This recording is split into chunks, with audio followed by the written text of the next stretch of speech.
Okay, I'm going to show you a little trick for attaching metal to wooden pieces. If your found object happens to have a wooden handle on it or something, you can actually wrap the metal around it and kind of brand it into the surface using forging techniques. So you'll notice I have my clear safety glasses on because I'm going to need to see a color change here.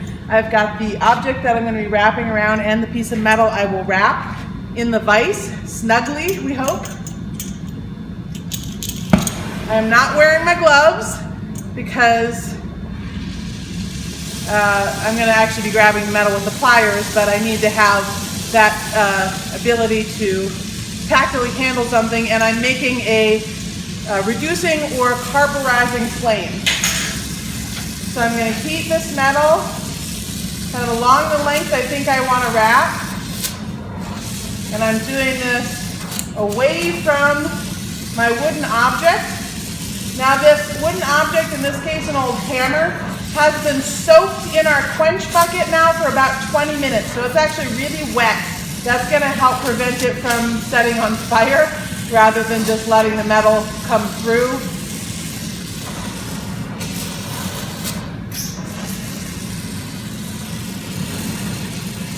So because this is such a long length that we're heating, it's going to take a bit longer to get the metal hot.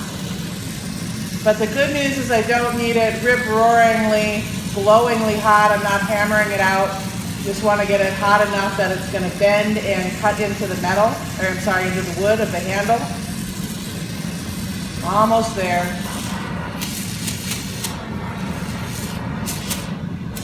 Okay, put my torch off.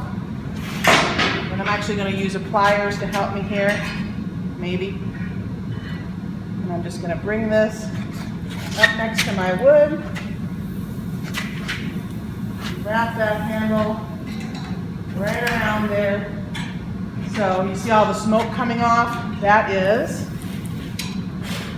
the metal cutting into the wood. So it's actually making an indentation, but it's not actually burning because the wood has been soaked. Get this out of my vise here. Okay, be careful, it's hot. Pull this guy out of here. I'm actually going to wrap it a little bit from the other side too. This side might be a little hot. Just bring this over a little more where I want it to be.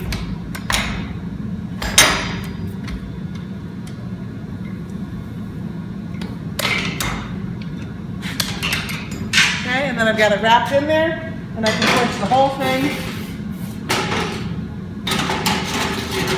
And now I have a piece of metal wrapped into the surface of my object. So it's actually burned into that surface there, and I can weld this on and have a hammer attached to my sculpture.